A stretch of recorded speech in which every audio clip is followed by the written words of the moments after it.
Is my screen visible to all of you? Yes, sir. Good. इन खोलते हैं और पहले कॉन्सेप्ट समझने की कोशिश करते हैं कि हम बात क्या कर रहे हैं। तो अभी तक हमने क्या देखा कि हम लाइन के इस तरफ की बात करते हैं। अभी तक हमने क्या देखा कि एक हमारे पास HTML होता है, एक HTML होता है, फिर एक TS होती है। ठीक है, TS से हमारा जो जो कोड है वो हमारी सर्विस के पास जाता है। करेक्ट, वो हमारी सर्विस के पास जाता है। सर्विस एक तरह की हमारी बिजनेस लॉजिक है। Correct, right. तो यहाँ मैं लिखता हूँ एक हमारा HTML होता है। ठीक है, सही है ना, एक HTML होता है, एक हमारा TS होता है, TS फाइल जिसको हम क्या बोलते हैं, टाइपस्क्रिप्ट फाइल, TS फाइल या क्लास फाइल, एक ही बात है। करेक्ट,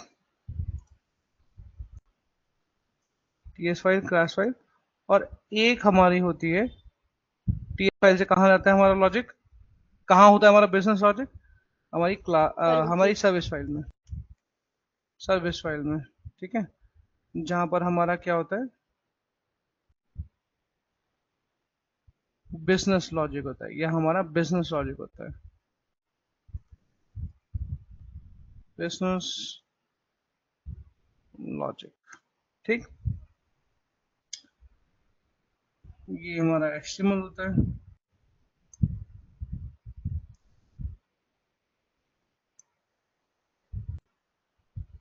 ठीक है, ये HTML होता है। ये हमारा क्लास फाइल या TS फाइल इसको बोलते हैं। ठीक है, जिसके अंदर मतलब क्लास फाइल TS मतलब कंपोनेंट, मतलब ये, चलो मैं तुम्हें ऐसे बताता हूँ कि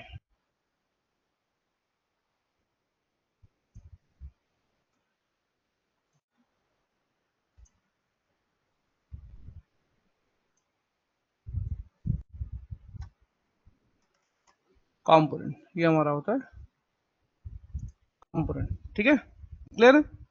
कंपोनेंट के अंदर ये बताया तुम्हें, कंपोनेंट के अंदर एक HTML होता है, एक क्लास फाइल होती है। HTML हमारा मतलब हमारा इंटरेक्ट करता है यूजर के साथ। जो क्लास फाइल या TS फाइल होती है उसके अंदर हमारा जो है किस काम आता है, रिक्वेस्ट और रिस्पॉन्स के लिए। किस लिए होता है, रिक्वेस्ट और रिस्पॉन्स के लिए। एम आई राइट, सही बोल रहा हूँ मैं? ठीक है team, hello. Yes, Yes, sir. sir. ये रिक्वेस्ट और रिस्पॉन्स के लिए होता है। ये तुम्हें वापस से इसलिए याद दिला रहा हूँ क्योंकि ये थोड़ा सा इम्पोर्टेंट है, फिर से बता रहा हूँ ताकि ध्यान रहे। ये रिक्वेस्ट गई, ये रिस्पॉन्स आया। ठीक है, और फिर ये रिस्पॉन्स तुमने आगे HTML को पास कर दिया। इसको थोड़ा इधर कर देता हूँ, so it will be easy for you to understand.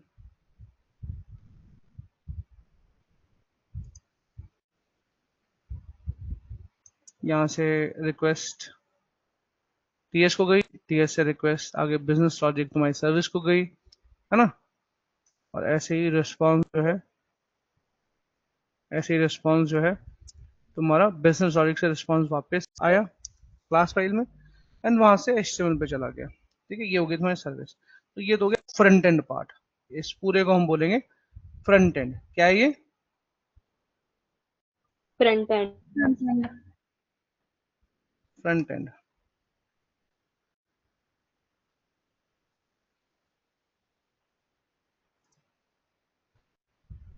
ये तो है फ्रंट एंड। अब बात करते हैं बैक एंड की। अभी मैंने तुम्हें बैक एंड बनाना नहीं बताया, बैक एंड कैसे बनता है मैंने तुम्हें, बैकएंड तो नोड में हम बनाते हैं, तो मैंने अभी बैकएंड बताया नहीं तुमको, अब इसको टच भी नहीं कर रहा, हमें तो समझना भी नहीं। अभी सिर्फ हमें समझना है कि बैकएंड जिसमें एपीआई होती है, करेक्ट, वो इस बाजू होता है बैकएंड, मतलब एपीआई। ठीक है, अभी इसको एपीआई समझो, API application programming interface. Right. तो ये जो रिक्वेस्ट है हमारी, ये हमारी इस एपीआई को जाती है, और कैसे करूं उसे,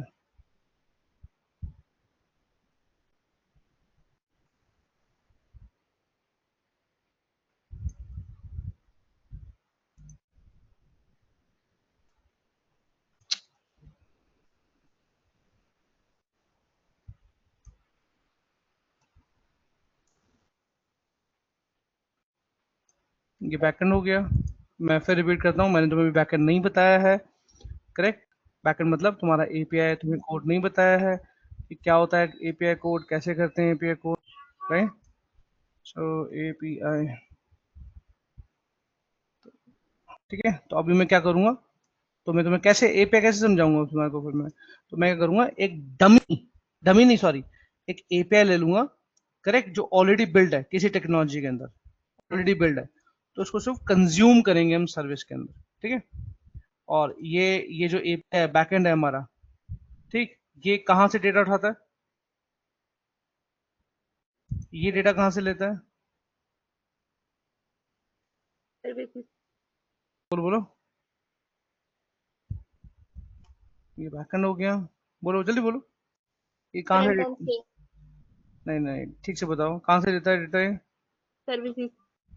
नहीं, बैकएंड कहाँ से लेता है डेटा हमारा, बैकएंड हमें डेटा कहाँ से देता है,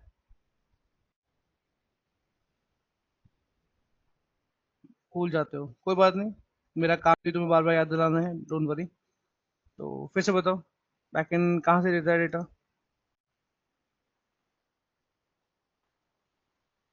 याद आया,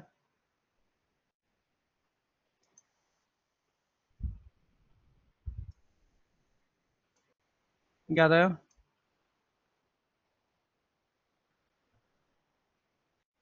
कि नहीं आया, first day of the class क्या बताया था, याद करो, ठीक है, डीबी। तो बैकएंड कहाँ से लेता है डेटा, डीबी से। सो डीबी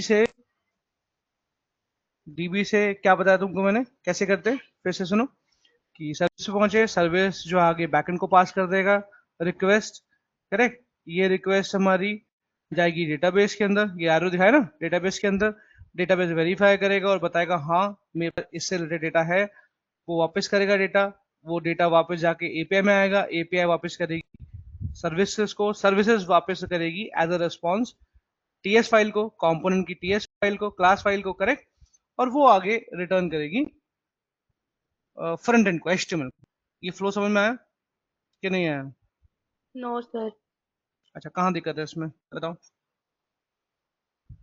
बोलो बोलो, कहाँ दिक्कत है इसमें बोलो, एपीआई का बताना सर, कहाँ से किधर को जाता है डेटा।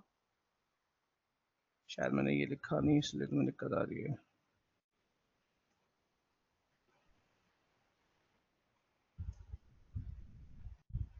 अब क्लियर हुआ कि नहीं हुआ अभी में, फिर बताता हूँ अगर नहीं क्लियर हो तो क्या किया हमने, क्या हुआ कि जब सर्विसेज से रिक्वेस्ट गई एपीआई को, तो एपीआई क्या करेगी, एपीआई के पास डेटा थोड़ी, एपीआई के पास डेटा थोड़ी ना है, एपीआई उसको भेजती है किसके पास, डीबी के पास, डीबी के पास उसने रिक्वेस्ट भेजी, डाउन एरो रिक्वेस्ट भेजी और डेटा मांगा, अब डीबी ने डेटा रिटर्न में दिया, रिस्पॉन्स, करेक्ट, किसको दिया, एपीआई को दिया, एपीआई ने जो भी मैनिपुलेशन उसके ऊपर करनी थी डेटा के ऊपर करी, और आगे से रिस्पॉन्स दे दिया किसको, सर्विस को, सर्विस ने वही रिस्पॉन्स आगे किसको पास कर दिया, कंपोनेंट क्लास फाइल को, राइट, और कंपोनेंट क्लास ओके फाइल ने उसको दे दिया किसको, एचटीएमएल को। अब समझ में आया, सर। ये बड़ा ही इफेक्टिव लो लेवल डायग्राम है, तो समझे, अभी भी किसी को इश्यू है तो प्लीज बोलो, प्लीज बोलो।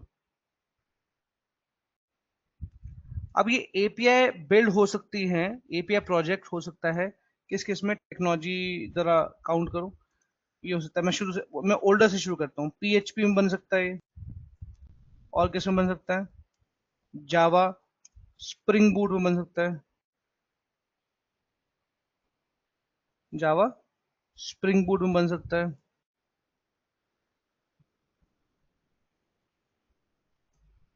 जावा स्प्रिंग बूट बन सकता है, और किस बन सकता है?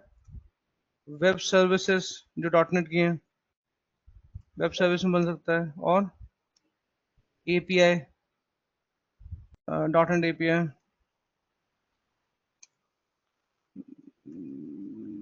डॉटनेट एपीआई में बन सकता है, वेब सर्विस में बन सकता है। WCF आई डोंट नो तुमने सुना है कि नहीं सुना। WCF विंडोज कम्युनिकेशन फाउंडेशन, ये भी डॉटनेट की होती है, इसको भी लिख देते हैं डॉटनेट WCF। और किस में बन सकता है? और किस में बन सकता है? और किस में बन सकता है? नोड में। और किस में बन सकता है? आप प्लेन नोड में बना सकते हो। इससे नोड से ऊपर आप अच्छे सोफेस्टिकेटेड फ्रेमवर्क जो एक्सप्रेस जेएस है, जो नोड के ऊपर ही बना हुआ है। Did you get my point?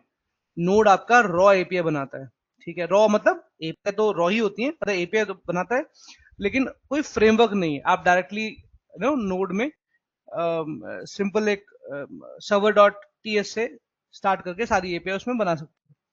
लेकिन एक्सप्रेस जेएस आपको एक बेटर फ्रेमवर्क प्रोवाइड करता है, जिसके अंदर आप ये बनाते हो।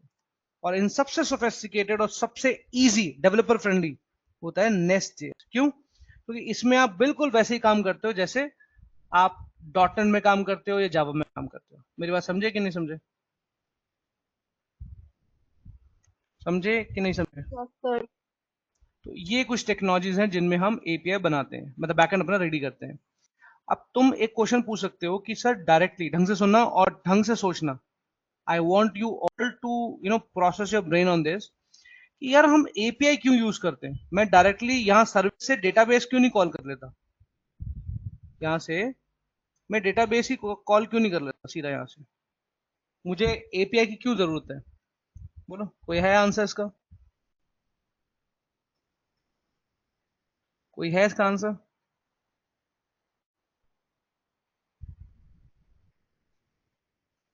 सोचो सोचो। क्या मैं कर सकता हूँ? मेरा पहला question, can I do that? Yes sir. No, I can not do that. Back front end में ऐसी कोई कैपेबिलिटी नहीं है, कोई इनबिल्ट लाइब्रेरी नहीं है कि डायरेक्टली कम्युनिकेट करे वो डीबी से। ये बात समझे कि नहीं? ठीक है। फ्रंट एंड में ऐसी कोई कैपेबिलिटी नहीं है, फ्रंट एंड में ऐसा कुछ नहीं है जो जो ऐसा कुछ लिखा नहीं है जो डायरेक्टली कम्युनिकेट करे। किसके साथ? डायरेक्टली कम्युनिकेट करे डीबी के साथ। ठीक है, ठीक है। तो ओके इसका सर। ऑप्शन क्लोज नहीं हो सकता, इसलिए हमें एक बैकएंड लेयर चाहिए होती है। अच्छा, क्यों नहीं हो सकता वो तो मैं बताता हूँ कि क्यों नहीं हो सकता। जब हो ही नहीं सकता तो क्वेश्चन ही खत्म हो जाता है कि ऐसे कर लेते हैं या वैसे कर लेते हैं। अब क्यों नहीं हो सकता उस पर डिस्कस कर लेते हैं 2 मिनट कि क्यों नहीं हो सकता। क्योंकि जब मुझे फ्रंट एंड से फ्रंट सपोज करो, अगर मैं फ्रंट एंड से डीबी में कनेक्शन कर रहा हूँ, suppose I have some libraries that I am connecting from front end to back end, sorry front end to DB, ऐसा कर पाया मैं, अगर ऐसा होता तो क्या प्रॉब्लम्स या चैलेंजेस मुझे फेस करने पड़ते डायरेक्टली? अब डीबी में क्या होता है? डीबी में होता है huge amount of data. Yes और नो? यस और no? Yes sir. Good. Huge amount of data मतलब अगर मैं टेबल की बात करूं, सिर्फ एम्प्लॉय टेबल की बात कर रहा हूं, तो एम्प्लॉय टेबल के अंदर मेरे पास कम से कम 10 तो एम्प्लॉय की टेबल होंगी। कैसे?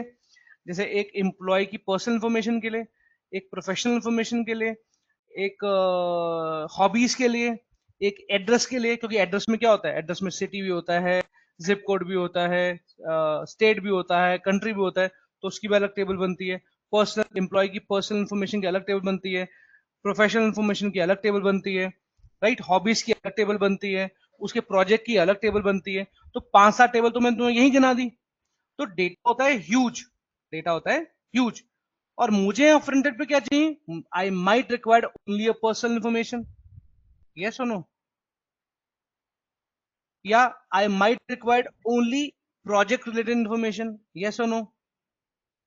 बोलो बोलो। Yes sir. अब अब तो अब क्या करूं मैं? तो मैं इसने तो डेटा दे दिया, 7 टेबल उठा के दे दी उसने मुझे। इसने मुझे 5 और 7 टेबल्स उठा के दे दी।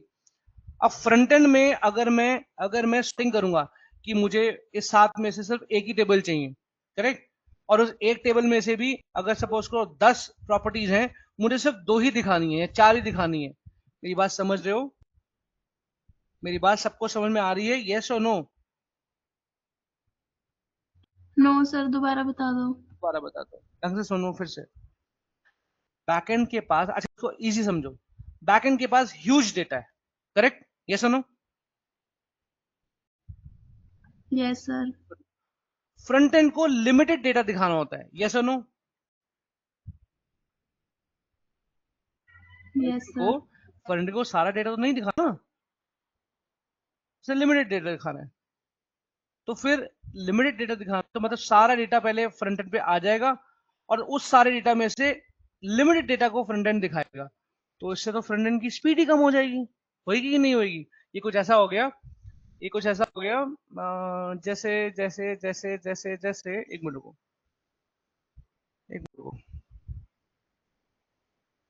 जैसे तुमने वो शॉपकीपर्स देखे हैं, वो टिपिकल शॉपकीपर्स जिनकी दुकान भरी होती है सामान से, एक के ऊपर एक सामान रखा होता है, चढ़ाया होता है, घुसाया होता है जगह जगह, देखिए?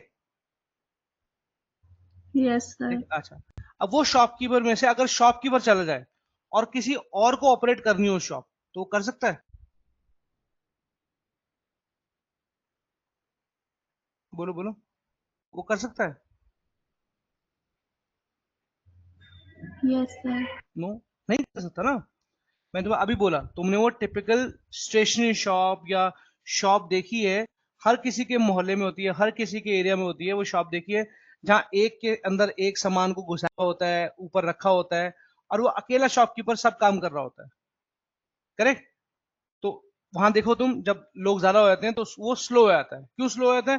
क्योंकि जगह जगह से सामान निकालना पड़ता है, उसको याद रखना पड़ता है, ये सामान कहाँ रखा था, वो सामान कहाँ रखा था।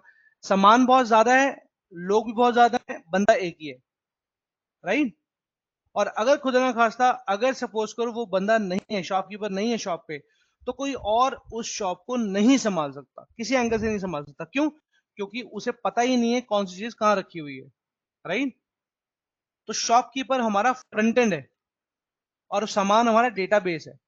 डेटाबेस से ह्यूज डेटा लाकर हमने डंप कर दिया शॉप के अंदर, डेटाबेस से डायरेक्टली ह्यूज डेटाबेस हमने डंप कर दिया शॉप में, फ्रंट एंड में। और फिर फ्रंट एंड से हम सर्व कर रहे हैं जो दिखाना है दिखाओ, तो फ्रंट एंड स्लो हो जाएगा, बहुत स्लो हो जाएगा, करेक्ट? अच्छा, दूसरा रीजन, हम अपने डेटाबेस का एक्सेस, सबसे बड़ा रीजन, हम अपने डेटाबेस का एक्सेस फ्रंट एंड को नहीं दे सकते। क्योंकि डेटाबेस का एक्सेस अगर फ्रंट एंड को देंगे, जैसे फॉर एग्जांपल, ये ज्यादा अच्छा एग्जांपल है और तुम्हें बहुत जल्दी समझ में आएगा। जैसे हम फ्लाइट्स की डिटेल को प्रिंट करते हैं, ढंग से सुनना, हम फ्लाइट डिटेल्स को प्रिंट करते हैं। मतलब हम मेक माई ट्रिप, इजी ट्रिप, यात्रा, सस्ता सफर, इजी, हैप्पी करके भी एक साइट आती है, हैप्पी ट्रैवल ऐसे करके होती है। अलग अलग तरह की साइट्स है जो हमें फ्लाइट डिटेल दिखाती हैं, करेक्ट? करेक्ट? करेक्ट, दिखाती नहीं दिखाती? Hello? Hello? Yes sir. Yes sir. Flight details दिखाती हैं। अब वो जो फ्लाइट डिटेल्स हैं, क्या उनका डेटाबेस इन टेबल्स के पास है, सॉरी इन साइट्स के पास है? क्या उनका डेटाबेस तो मतलब अगर जो भी नई नई साइट बनेगी, वो उन कंपनी से उनका डेटाबेस मांगेंगी? ये तो बहुत अनसिक्योर है। आप अपना डेटाबेस ही दूसरे को दे रहे हो, दूसरा तो उसका मिसयूज भी कर सकता है। फॉर एग्जाम्पल एटीएम का एग्जाम्पल देखो, या बैंक का एग्जाम्पल, एटीएम का एग्जाम्पल देखो। मैं तुम्हें बताया भी था फर्स्ट इंट्रैक्शन में कि तुम अपने आईसीआईसीआई के एटीएम में तुम अपना एचडीएफसी का कार्ड डालते हो और पैसे निकाल लेते हो। तो इसका मतलब एचडीएफसी के पास आईसीआईसी का डेटाबेस है? नहीं ना, नहीं ना, नहीं हो सकता ना। क्योंकि आप अब अगर आप अपना डेटाबेस ही दूसरे को दे दोगे, तो आप तो खत्म हो गए, फिनिश, बिजनेस में ही नहीं रहे, नहीं? यस और नो? Yes sir. तो हम अपना डेटाबेस किसी को नहीं देते, तो हम क्या करते हैं, हम उसका इजी तरीका बनाते हैं। हम पता नहीं तुम्हें समझ में आएगा कि नहीं, कि but let me just try to you know show you कि एपीआई जो होती है ना, इनकैप्सुलेशन एब्स्ट्रैक्शन की परफेक्ट लेयर होती है। एपीआई क्या करती हैं, उस डेटाबेस से सिर्फ उतनी ही इंफॉर्मेशन लेती हैं जितनी जरूरी है। करेक्ट?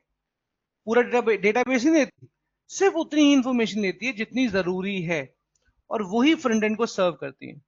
इसलिए हमारा एक लेयर बीच में एपीआई का होता है। करेक्ट? कि एपीआई के थ्रू हम डेटा को कंज्यूम करते हैं। राइट? एपीआई एपीआई पूरा एक चेक रखती है कि मैं सिर्फ वही डेटा लूंगी जितना तुम्हें तुम्हें चाहिए, फ्रंट एंड को, तुम मतलब फ्रंट एंड को चाहिए। ठीक? तो ये हमारा आर्किटेक्चर होता है। इसलिए फ्रंट एंड में और डेटाबेस में, इन दोनों के बीच में हमारी एपीआई होती है। ठीक है, चला आगे। हेलो, चला। Yes, sir. Okay, Yes, sir. आगे चलते हैं। तो आज हमने क्या करना है कि ये सर्विस के अंदर, ये सर्विस के अंदर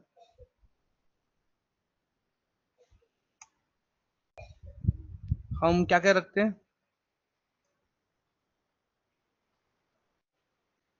एक तो जैसे मैंने बताया, हमारा बिजनेस लॉजिक होता है।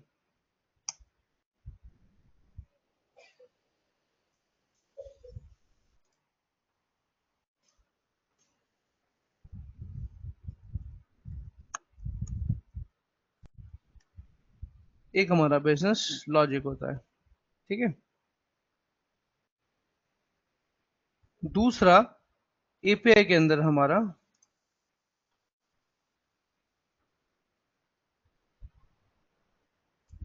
एचटीटीपी कॉल होती है, एपीआई कॉल्स होती हैं। ठीक है। तो हमने बिजनेस लॉजिक तो देख लिया, आज हम देखेंगे एपीआई कॉल्स। एपीआई कॉल्स जो वो करती हैं,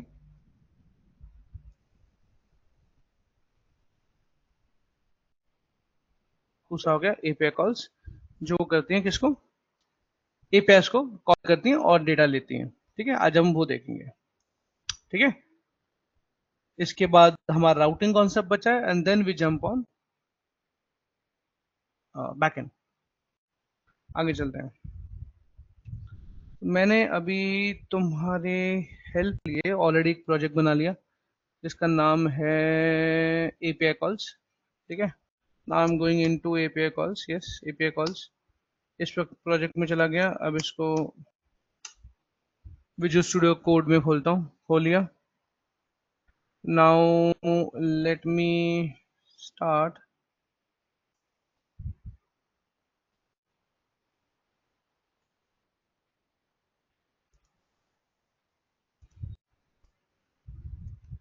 npm स्टार्ट। ठीक। और एज यूजुअल अपने सोर्स में, ऐप component डॉट एचटीएमएल में जाता हूँ और सारा खाली कर देता हूँ और सिर्फ लिखता हूँ h1 welcome to API calls.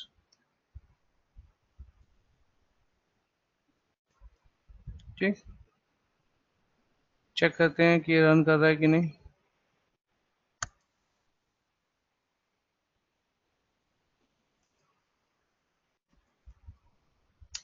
Local host 4200। Yes, ये बिल्कुल काम कर रहा है। ठीक। अब मुझे बताओ, मैं फिर अपने डायग्राम पे आता हूँ। मुझे बताओ, मैंने एपीआई तो बनाई ही नहीं, तो मैं एपीआई कॉल क्या करूंगा? एपीआई तो बनाई ही नहीं मैंने, क्या करूंगा फिर बताओ? क्या करूं? कैसे समझाऊं तुम्हारे को, कैसे दिखाऊं तुम्हारे को? मैंने एपीआई तो बनाई नहीं, वो तो बैकएंड का काम है, बैकएंड हमने शुरू नहीं किया। तो मैं तुम्हें कैसे दिखाऊं एपीआई कॉल्स कैसे होती हैं, कैसे दिखाऊं उनका रिजल्ट कैसे दिखाऊं? बताओ, तुम बताओ।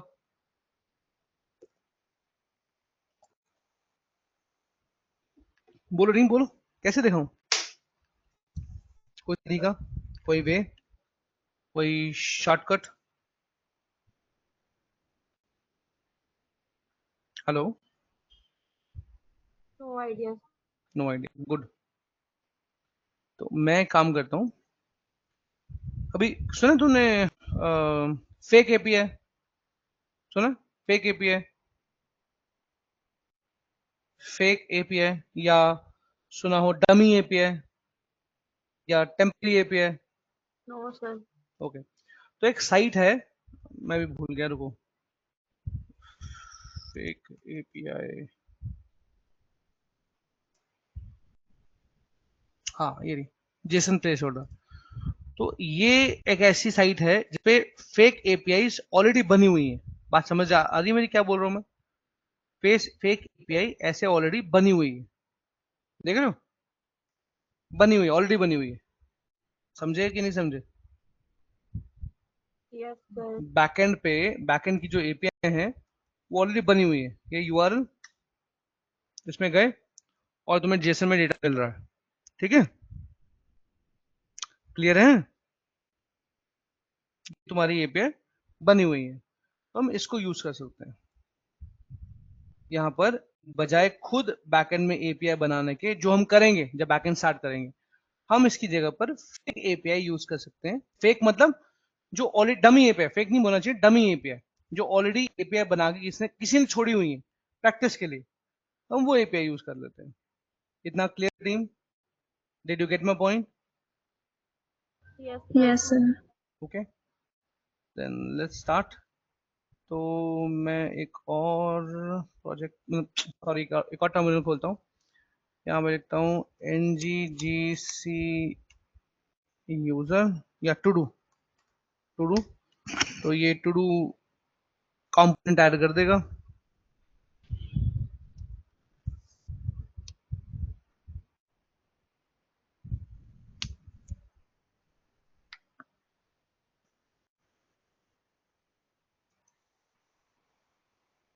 ठीक है,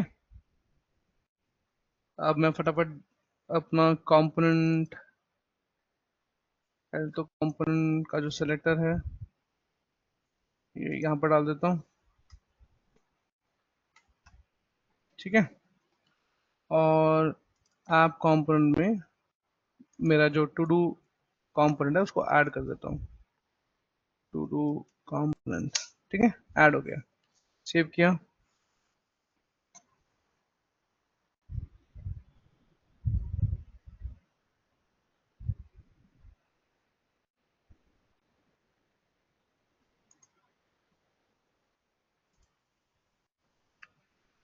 तो टू डू कंपोनेंट वर्क कर रहा है, जस्ट टू शोकेस। आप कंसोल में देख सकते हो, सॉरी एलिमेंट्स में देख सकते हो, राइट? आपका ओए होए, सॉरी टीम, आप एलिमेंट्स में देख सकते हो कि आपका टू डू कंपोनेंट्स है।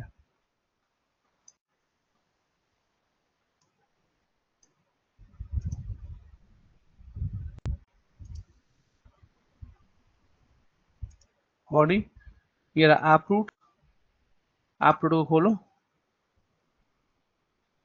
तो उसके अंदर ये रहा टू डू कंपोनेंट, ठीक है टीम? क्लियर है? आई थिंक सब कुछ सेट है। Yes sir. ओके, इसके बाद अब स्टेप बाय स्टेप इसको समझो कि करना कैसे है। इसके बाद मैं एक सर्विस ऐड करता हूँ, क्योंकि सर्विस ऐड करनी जरूरी है। मैंने तुम्हें बताया था कि सर्विस ही एपीआई कॉल करती है, we don't do it in component. तो एक सर्विस ऐड करता हूँ, ngg सर्विस टू डू। तो टू डू नाम की एक सर्विस भी इसमें ऐड हो जाएगी, जैसे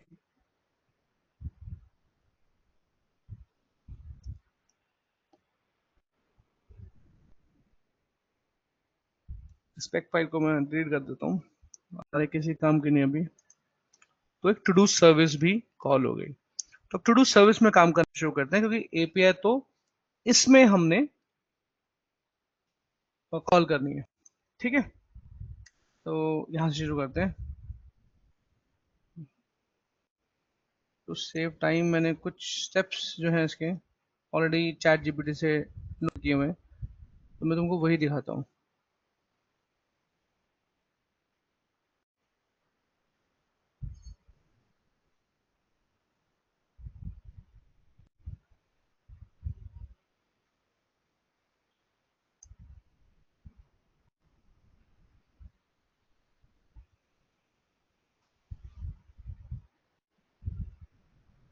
सबसे पहले स्टेप 1, हम सबसे पहले HTTP क्लाइंट को कॉल करते हैं। स्टेप 1 भूलना नहीं, HTTP क्लाइंट। क्यों? क्योंकि HTTP क्लाइंट हमारे को देता है मेथड, जैसे गेट, पुट, पोस्ट, डिलीट, ये मेथड। अब क्या करते हैं मेथड, वो भी तुम्हें समझाता हूँ। ठीक, ढंग से सुनना, थोड़ा इंपॉर्टेंट है और थोड़ा थोड़ा सा डिफिकल्ट तो नहीं कहूंगा, but since it is new for you so you might feel challenge. तो स्टेप 1, HTTP को क्लाइंट को इंपोर्ट करो, ये एक सर्विस है। और स्टेप 2, इसका ऑब्जेक्ट बनाओ, डिपेंडेंसी इंजेक्शन जो तुम्हें बता चुका हूं मैं। प्राइवेट HTTP क्लाइंट, ठीक है, ऑब्जेक्ट बना लिया, राइट। अब इसके थ्रू क्या हो सकता है, HTTP के थ्रू, करेक्ट, यहाँ लिखता हूं मैं एच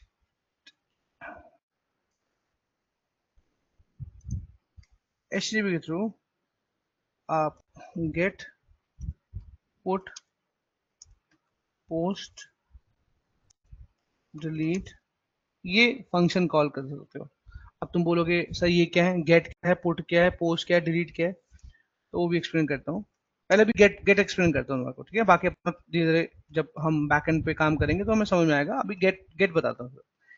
गेट क्या होता है, गेट होता है to get all data from API। बड़ा सिंपल है, समझ लो। गेट क्या होता है, API को कॉल करने के लिए हम गेट यूज करते हैं, कि ताकि API से हमें सारा डेटा मिल जाए। Get is use to get all data from API। इतना समझ में आया? Yes, sir. Use to get all data from API से डेटा लेने के लिए गेट कॉल होता है। ओके, अब एक मेथड बनाते हैं जिसमें हम, मैंने एक मेथड बनाया गेट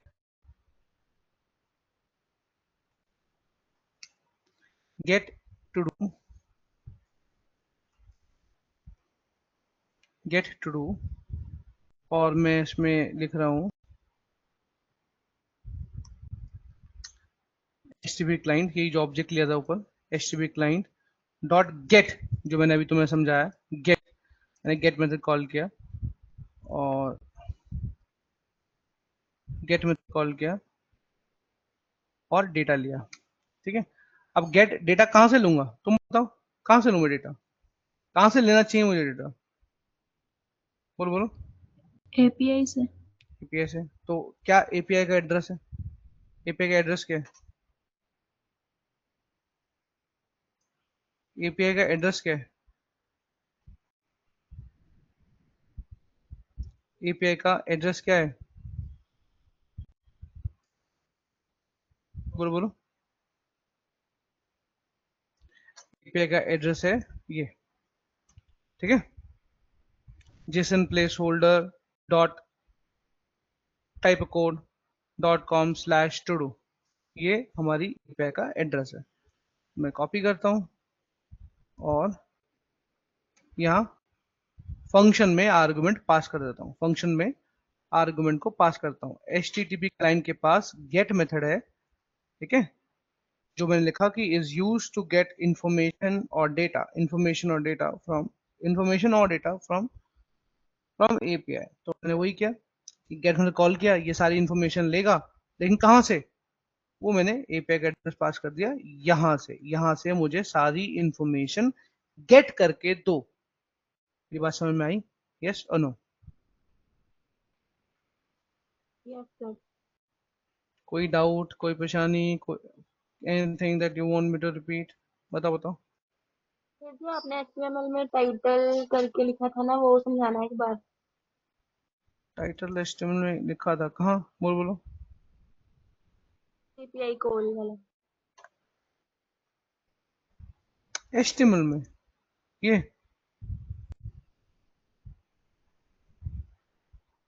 ये बोल रहे हो, कंपोनेंट ये बोल, HTML। हम्म, बताओ।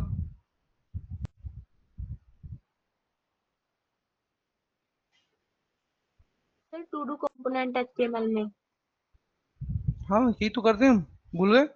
सिलेक्टर कॉल करते हैं कंपोनेंट डॉट एचटीएमएल में, ताकि वो component to do component call हो।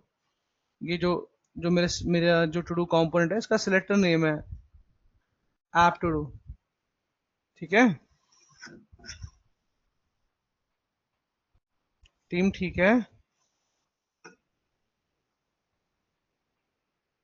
Yes sir. अगर कोई इश्यू है तो प्लीज बताओ। No sir. पक्का? Yes sir. यहाँ तक समझ में आया? बड़ा सिंपल है। पहला स्टेप, स्टेप वन, ये स्टेप वन अपना जो HTTP क्लाइंट है वो इंपोर्ट करो, वो लाइब्रेरी, क्योंकि वो तुम्हारी सर्विस है। सेकंड हो गया dependency injection. Step two, dependency injection.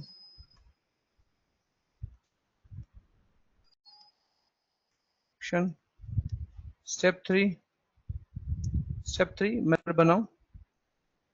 ठीक है, step three, make a method, make a method and get all data from API।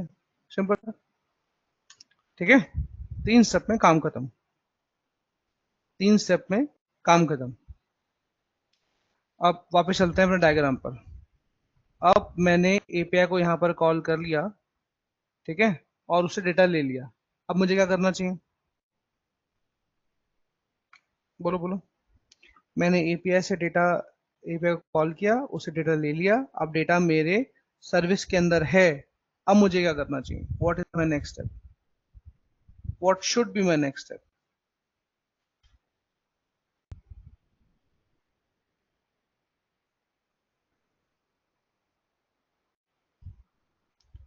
बोलो टीम, समझो और बताओ मुझे क्या करना चाहिए मुझे उस डेटा को। फ्रंट एंड पे भेजना है। ऐसे बोलो, हाँ फ्रंट एंड में भेजना है, बट ऐसे बोलो मुझे वापस यहाँ पर ये जो टीएस फाइल है उसको रिटर्न करना है। करेक्ट? करेक्ट ना? Yes yes sir. सर। तो इसी को भेजना ना। तो अब यहाँ पर कोई होगा जो रिस्पॉन्स का कोड लिखेगा और सर्विस से डेटा को लेगा, यस और नो। फिर से दोनों क्या बोल रहा हूँ, यहाँ पर मैं अब कोड करूंगा या करना चाहिए मुझे यहाँ पर क्लास फाइल में कि भाई सर्विस के पास जो कोड है, सर्विस के पास सॉरी जो डेटा है जो उसे एपीआई से मिला है उसको वो ले ले, यस और नो। Yes sir. गुड, यही काम करता हूँ। चलते हैं अपने टू डू कंपोनेंट में। ठीक,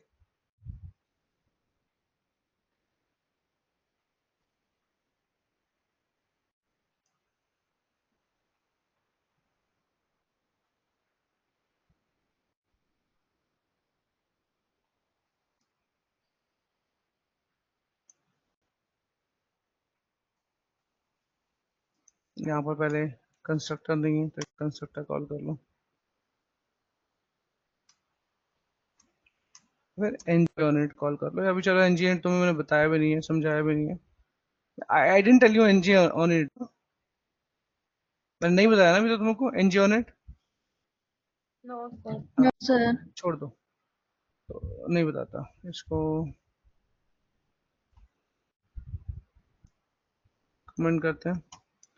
अब मुझे सर्विस कॉल करनी है और सर्विस से डेटा लेना है, तो मुझे क्या करना चाहिए पहले? बोलो क्या करना चाहिए?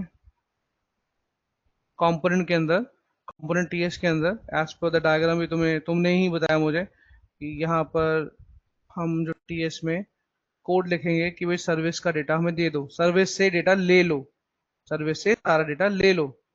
तो मैं क्या करूंगा उसके लिए, क्या करना चाहिए मुझे? बोलो बोलो। इट्स ओके, कोई प्रॉब्लम नहीं है, तुम बताओ, जैसे बताओगे फिर मैं वैसे करूंगा। बोलो जल्दी बोलो।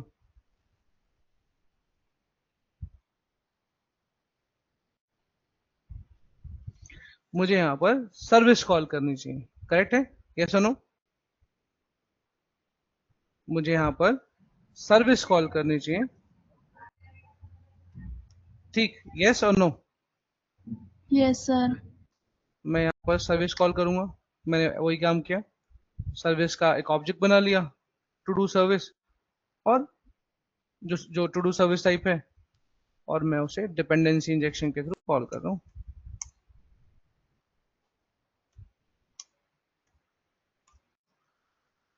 ठीक है, अब मैंने यहाँ पर कोड लिखा, this dot to do service dot, आ गया गेट टू डू मेथड जो मेरी सर्विस में था, ये देखो मेरी सर्विस में, मेरी जो टू डू सर्विस है इसके अंदर गेट टू डू मेथड था, तो ये आया गेट टू डू मेथड, आया कि नहीं आया, है ना? सर अब ये क्या हुआ, अब तुम्हें वही समझा रहा हूँ और ढंग से सुनना, ये क्या हुआ कि ये हमारा बन गया पब्लिशर, ये जो गेट होता है ना, गेट गेट, ये गेट हमारा होता है पब्लिशर, तो ये हमारा बन गया पब्लिशर। और पब्लिशर क्या होता है कि जैसे ही पब्लिशर पब्लिश करता है डेटा, जैसे ही डेटा पब्लिश करता है डेटा, तो जो डेटा पे सब्सक्राइबर लगे होते हैं वो उसे सब्सक्राइब कर लेते हैं। यस और no? Yes sir. Yes sir. यही बताया था तुमको मैंने, ये गेट जो है, गेट मेथड जो है ये पब्लिशर है, तो जैसे ही ये डेटा देगा तो जो इस मेथड को कॉल कर रहा है वो हुआ सब्सक्राइबर। क्यों? क्योंकि पब्लिशर क्या करता है, नोटिफाई करता है, और सब्सक्राइबर उस नोटिफिकेशन को पकड़ता है और डेटा शो कर देता है। तो अगर वो शो करेगा तो मैं लिखूंगा डॉट सब्सक्राइब, क्योंकि ये सब्सक्राइबर है, सब्सक्राइब, करेक्ट? और सब्सक्राइब के बाद यहाँ पर मैं लिखता हूँ, ये मेरा एक फंक्शन है, ठीक, इसमें मेरा रिस्पॉन्स आएगा, और मैंने यहाँ लिख दिया कंसोल डॉट लॉग, कि जब मेरा डेटा आ रहा है मैं तभी उसको कंसोल करा रहा हूँ। ये क्लियर है कि नहीं है? यस और नो? बोलो। ठीक है, ये पब्लिशर, ये सब्सक्राइबर, ठीक है। Yes sir. और देख लेते हैं कि डेटा आ भी रहा है कि नहीं आ रहा है, या बस ऐसे ही है। Let's check. तो अब क्या होगा, जैसे ही हमारा टू डू कंपोनेंट लोड होगा, इसका कंस्ट्रक्टर लोड होगा एक, जब कंस्ट्रक्टर लोड होगा तो टू डू सर्विस लोड होगी दो, जब टू डू सर्विस लोड होगी तो मेरा ये सब्सक्राइबर पिक्चर में आएगा तीन, अभी अभी डेटा नहीं आया लेकिन पिक्चर में आएगा तीन। जब यहां से सर्विस कॉल हुई, राइट ना, जब यहां से गेट टू डू कॉल हुआ, तो गेट टू डू में लगा है पब्लिशर, ये रहा गेट, ये कॉल करेगा सर्विस को और डेटा लेके आएगा चार। जब डेटा लेके आएगा तो मैंने यहाँ पर लिखा हुआ रिटर्न, तो रिटर्न करके ये वापस रिस्पॉन्स में दे देगा पांच, और जब रिस्पॉन्स में देगा तो मैं इसे प्रिंट करा लूंगा 6। समझ में आया? कैसे बताऊं? बता दो सर। फिर से सुनो। RES क्या है? REX, response. अच्छा रिस्पॉन्स, रिस्पॉन्स ये तो कुछ भी लिख सकता हूँ मैं यहाँ पर लिख सकता हूँ, मुझे नाम अभी आ रहा है हरप्रीत का याद आ रहा है, तो मैं यहाँ पर हरप्रीत लिख सकता हूँ, हरप्रीत, पार्डन मी अगर स्पेलिंग मिस्टेक हो, मैं यहाँ पर हरप्रीत भी लिख सकता हूँ। ये मतलब है रिस्पॉन्स।